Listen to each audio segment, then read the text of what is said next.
Alors maintenant, on arrive aux solutions. Quand on doit choisir le microcontrôleur et la liaison que l'on veut, quels sont les choix, quels sont les critères de choix que l'on doit que l'on doit prendre en considération? Tout d'abord, il faut regarder est-ce on dispose de test board et, et de composants et en comparant les prix. On doit également regarder les performances. Est-ce qu'on a besoin de quelque chose qui soit puissante en termes de temps de calcul, de puissance de calcul. Donc là, on va privilégier plutôt des systèmes 32 bits, voire 64 bits, qui ont besoin, si on fait du temps réel, de floating point unit, qui tourne haut en termes de fréquence, voire avec un noyau DSP. Après, on doit regarder également, est-ce que les outils de développement sont gratuits, sont faciles d'utilisation, est-ce qu'on peut faire du débugage, ce qui n'est pas souvent le cas, notamment dans le monde d'Arduino. Et puis d'interface humaine, est-ce qu'on peut afficher des courbes, des choses comme ça. On peut aussi regarder si on peut faire de la simulation du prototypage rapide. Par exemple, comme ici, ça c'est Tinkercad, ça a été racheté par AutoCAD, enfin ceux qui font Autodesk, ceux qui font AutoCAD. Et donc ça permet de programmer, de disposer des éléments, de les relier avec des fils, et puis de faire le programme Arduino, et puis de débugger, donc ça, de compiler, débugger. Donc on peut utiliser certains systèmes, mais c'est pas fait pour de la PWM ou du temps réel, hein, ça c'est clair. Vous avez des outils pour dessiner et représenter graphiquement qui sont très beaux, comme Freezing, ça c'est du Freezing. Et puis pour créer des schémas, donc ça c'est quand même un peu plus complexe, hein, et des cartes, des circuits imprimés, comme ici.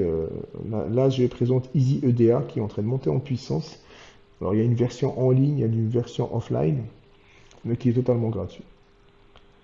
Il faut regarder aussi la popularité. Quand vous disposez de forums, c'est clair que si vous choisissez un Arduino ou un ESP 32 ou 8266, vous allez trouver énormément de gens qui ont développé là-dessus. Et donc vous allez trouver des tutoriaux, des aides, et c'est très important. Vous allez sur des niches, sur des microcontrôleurs très particuliers, vous allez trouver très peu d'aides. Et donc ça va être plus difficile à débugger ou trouver des bibliothèques ou des choses comme ça pour vous aider à progresser dans votre projet. Et puis on peut regarder les usages, donc est-ce que c'est de l'initiation à de la microélectronique, au microcontrôleur? Est-ce que c'est juste un petit projet d'étudiant ou de collégien, un robot avec quelques petites interactions, ou c'est un programme ou un projet plus compliqué de master ou de recherche en génie électrique, donc contrôle de machine, contrôle de systèmes d'électronique de puissance ou de la communication, des IoT, etc. Donc tout ça doit nous permettre de choisir le bon microcontrôleur ou la bonne carte. Donc je vais diviser les solutions en deux catégories, les composants et les cartes de développement. Alors quelle est la différence? En fait, la carte de développement, elle va comporter le composant. Je vais prendre l'exemple de l'Arduino Uno ou de la LilyPad qui est ici. Hein, c'est un truc qui peut se coudre, ça, dans un vêtement avec des fils d'argent. Donc c'est un Arduino. Donc il comporte le contrôleur qui est ARM. Mais ce système-là, il est déjà prêt. Donc je peux directement le flasher et je peux l'utiliser comme un ESP32 qui est ici. Donc ça c'est du 32 bits, ESP32. Donc je peux directement le brancher sur l'USB et je commence à programmer. J'achète cette carte, elle coûte 3 euros, c'est fini quoi. Alors que pour l'application finale, ou avant l'existence de ces cartes de développement qui sont relativement récentes, hein, ça date de moins de 10-15 ans. Avant, il fallait faire soi-même sa carte. Donc, il fallait réaliser le circuit, réaliser le PCB, souder les composants, programmer. Et donc, le minimum, ben, c'est le microcontrôleur, le quartz, les condos, l'interface de programmation et puis quelques LED, etc. Donc, c'est déjà quelques condos. C'est déjà relativement lourd. Par contre, pour avoir la solution optimale en termes de taille et de coût, à la fin, quand votre projet aboutit, ben, vous devez finir par faire ce genre de cas. Donc pour tester des solutions, je vous propose de choisir les cartes de développement et pour la solution finale là. Et vous allez trouver les mêmes composants. Donc tout ce qui est Arduino, c'est de la VR. Tout ce qui est 16 bits, DSPIC 30F, donc là, ils ne sont pas très forts en termes de cartes de développement et elles sont relativement chères. Par contre, là, les composants, ils sont vraiment très peu chers, hein. Je vous conseille plutôt les DSP que 33F, voire les 33E. Sachant que les 8 bits, c'est fini. Hein. Faut pas acheter des 2 chevaux, des choses comme ça. Pour les 32 bits, je vous conseille plutôt la gamme Delfino ou les Piccolo pour un moindre coût. Après, vous avez aussi les Cortex qui sont très bien, les STM32. Donc là, on est sur du 32 bits. Alors, il y a le Tennessee 3.2, il y a les STM32 Nucleo qui sont très connus. Moi, je préfère utiliser les ESP32, les Wemos, en USB 8266 également. Et pour la recherche ou pour des projets un peu plus de commandes de machines et d'électrons de puissance, c'est plutôt les cartes rouges comme ça de Texas Instruments, ce qu'on appelle les Launchpad C2000. Après, vous avez aussi le Raspberry Pi, mais là, on n'est pas dans la même catégorie. Hein. Ça, c'est des systèmes d'exploitation. Alors que là, vous n'avez qu'un seul programme qui tourne, c'est votre programme à vous. Là, vous pouvez avoir plusieurs programmes qui tournent en même temps, hein, sur du Raspberry Pi. C'est un PC. Alors, on a besoin donc dans ces systèmes-là, il y a déjà le bootloader donc qui permet de charger le programme et de l'exécuter. D'autres comme le Embed, vous avez un bootloader mais vous le voyez comme clé USB. Il suffit juste de déposer dessus votre fichier et il tourne. Donc, il y a différentes manières de les utiliser. Important aussi, c'est le format, ce qu'on appelle le format DIL ici, Dual Inline. Donc, vous avez 2 rangées et l'espacement est fixe. C'est-à-dire qu'entre ça et ça, vous avez 100 mils, donc 100 millièmes de inch, ça fait exactement 2,54 mm entre ces 2 points. Et ici, entre ça et ça dépend, vous pouvez avoir 600 mils ou... Voilà, c'est par centaines de mils. Donc, généralement, c'est les 300 ou les 600. Alors, et ces systèmes-là vont avoir des shields, c'est-à-dire des choses qui vont se brancher par-dessus, comme je vais vous montrer tout de suite après ça. Alors, je vous ai dit que l'Arduino 8 bits, c'est fini. Là, je vous présente un Nano, donc un Arduino Nano. Donc, il repose sur l'AVR Atmega 328P. Donc, on le voit ici. Vous avez des LED qui vous montrent la communication TX-RX sur les 2 lignes qui sont sur le côté. Vous avez ici une LED que vous pouvez piloter vous-même. Alors, elle est indiquée quelque part. Voilà, elle est là. Elle est branchée ici. Et en fait, ce fil-là, il est branché à cette LED-là. Donc, vous pouvez soit la commander en extérieur, une LED extérieure, pardon, soit directement voir la luminosité ici qui augmente. Vous avez un bouton reset et vous branchez ça sur du mini USB. Alors, tout ce qui est en marron, c'est des sorties, entrées-sorties logiques. Ça, c'est des entrées qui peuvent avoir aussi une interruption. En bleu, vous avez ici la MOSI et donc la serial clock, la SPI, avec le chip select inversé. Vous avez les ADC en vert, donc il a un certain nombre, hein, il y a 8 ADC, 8 entrées ADC. Vous avez la I2C qui est ici. Et puis on a les ALIM, donc là c'est un V-in, au-delà de 5 volts, et puis qui va venir être régulé pour vous donner du 5 volts et du 3 volts 3 en interne, il ne faut pas trop tirer là-dessus. Voilà, vous avez une pin de reset extérieure. Alors ça, c'est vieux, c'est fini. Là, je vous propose plutôt d'aller sur du Wemos. Donc ça, c'est du 32 bits. Il n'est pas super puissant. Il n'a qu'une seule entrée ADC, beaucoup de sorties logiques, mais il est très très petit. Hein. Entre ce point et ce point, vous avez 2,54 mm. Donc vraiment, il tient dans la paume de la main. Et vous avez une antenne Wi-Fi. Alors vous avez plusieurs types. Hein. Il y a ceux qui ont des antennes comme ça. Et puis des antennes céramiques ou voire même des connecteurs comme ici pour mettre des antennes extérieures. Là, vous avez des shields. Donc pour 11 €, vous avez toute cette famille de shields en même temps. Vous pouvez brancher ça par-dessus. Ça vient sans clipser. Donc ça, c'est un relais. Ça, c'est un BMP 180, c'est donc mesure barométrique et température. Là, c'est quoi? Là, c'est une diode RVB, un lecteur de micro SD, une autre mesure de température Dallas 18B20 et une mesure DHT11, donc une mesure de température humidité Bakou. Donc là, il y a tout ce qu'il faut pour vraiment faire de l'Internet of Things et je vais vous montrer quelques applications que j'ai faites avec ça. Alors, je vous conseille plutôt d'aller sur l'ESP32. Il a plusieurs versions. Moi, j'aime bien la Lowline 32 Lite, qui est assez bien ramassée. Alors, il est plus puissant quand même, en termes de mémoire, en termes de puissance de calcul. Il a un module Bluetooth, en plus du module Wi-Fi. Il a un chargeur de batterie lithium-ion, c'est-à-dire on peut brancher une batterie lithium-ion et vous avez ici un chargeur dessus. Il y a beaucoup plus d'entrées ADC. Il a deux sorties DAC. Il a tout ce qu'il faut au niveau SPI, SCI. Donc vous avez même le contrôle, voilà, vous avez la SPI. Vous pouvez l'émuler en logiciel. Alors les entrées-sorties logiques, bien sûr. Par contre, on ne peut pas lui mettre du 3V3 directement sur les pins. Du 5 volts directement sur les pins. Soit vous rentrez par l'USB, soit par la batterie ici. Vous pouvez l'alimenter avec une tension 5 volts, ça va, on peut le faire aussi. Donc c'est vraiment la solution que je recommande actuellement. Il y a des versions avec des caméras qui se branchent par-dessus, donc ça vous permet de filmer, ou il y a des robots comme ça qui utilisent le SP32 pour filmer, et puis on vient se connecter sur ce serveur avec son smartphone et on voit le flux vidéo arriver en temps réel, c'est extraordinaire, pour un coût ridicule, quoi. Alors, vous voyez les coûts ici, 2,5 €, 4,8 €. Alors, on change de catégorie, là, on est sur le Delfino, donc c'est du 32 bits Texas Instruments optimisé pour du contrôle-commande de moteur et de convertisseur d'électronique de puissance. Moi, je vous recommande celui-là. Ça vient de sortir. L'intérêt, c'est qu'on a du RJ45. Et moi, je vous recommande vraiment celui-là. Il a un dual core. C'est très, très puissant. 200 MHz avec un FPU, avec des unités de calcul spéciales pour faire du Concordia, du Clark, donc les transformations de parc.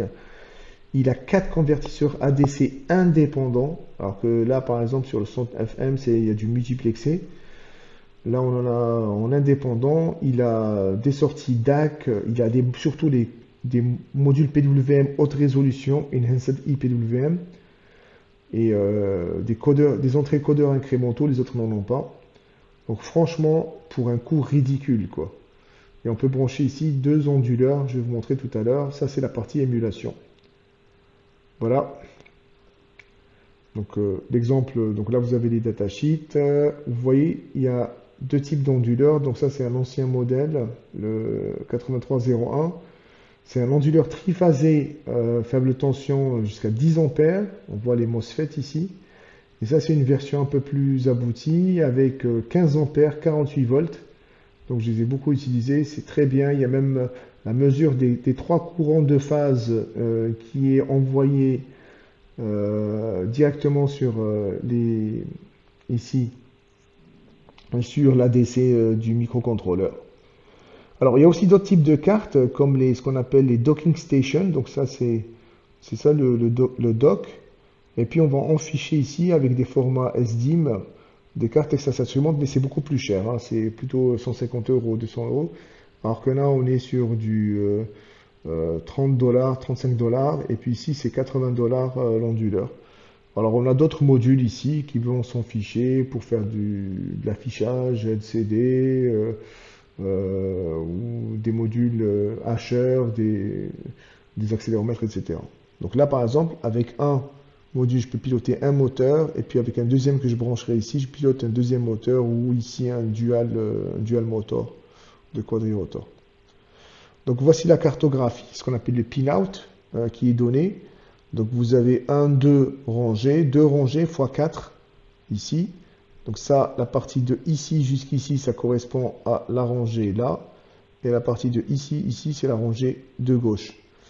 Alors pourquoi? Parce qu'en fait, on a ce qu'on appelle le standard des booster packs qui viennent s'en ficher. Et là, c'est le pin map du composant. Donc, le 3V3 se rencontre, etc. Par contre, les ADC, ben, c'est pas les mêmes exactement, quoi. Vous voyez, ça va être un analog out. Or là, on a un analog in. C'est-à-dire que là, vous ne pouvez pas l'utiliser avec n'importe quel launchpad ou n'importe quel booster pack. L'I2C, bon, ça correspond, c'est bien. Tout ce qui est codeur incrémental, c'est ici. Hein, donc, c'est en dehors de ces systèmes-là. On voit surtout la PWM qui nous intéresse ici sur le côté gauche. Ici. Et puis la SPI sur le côté droit. Donc on peut en avoir en bas et en haut. Donc c'est plusieurs SPI. Donc après, ce qu'il faut faire, c'est choisir justement sa cartographie pour faire la carte ou la connexion. Par exemple, là, j'ai choisi All A, All B, All C pour faire de la commande de brushless d'ici sur des entrées logiques. Donc je vais utiliser les entrées qui sont là. Donc le J04, on est 67, 111 et 60. C'est celle que je vais utiliser pour... non, je me suis décalé. Donc je commence par en bas. 1, 2, 3, 4, 5. 1, 2, 3, 4, 5. C'est ça, 111, 67 et 18 pour faire les halls. Alors, on arrive aux outils software. Pour pouvoir travailler, on a besoin de compilateurs, on a besoin d'outils de flashage, c'est-à-dire qui permettent d'envoyer le programme une fois compilé vers le microcontrôleur, et on a besoin de debugger. Il faut faire du pas à pas, arrêter le microcontrôleur, examiner l'état des variables, relancer, avancer instruction par instruction, etc. Alors, ce n'est pas tous les outils qui font tout. Donc on va avoir l'Arduino IDE pour tout ce qui est Arduino, environnement, y compris l'USP32, y compris l'USP8266. Et moi je n'aime pas trop, je préfère comme alternative le duo VS Code donc, de Microsoft avec Platform.io qui est un truc indépendant. Donc en fait c'est une extension de VS Code qui est juste un IDE, Integrated Development Environment, c'est-à-dire un éditeur et puis gestionnaire de fichiers, enfin qui va bien, et qui va lancer des commandes.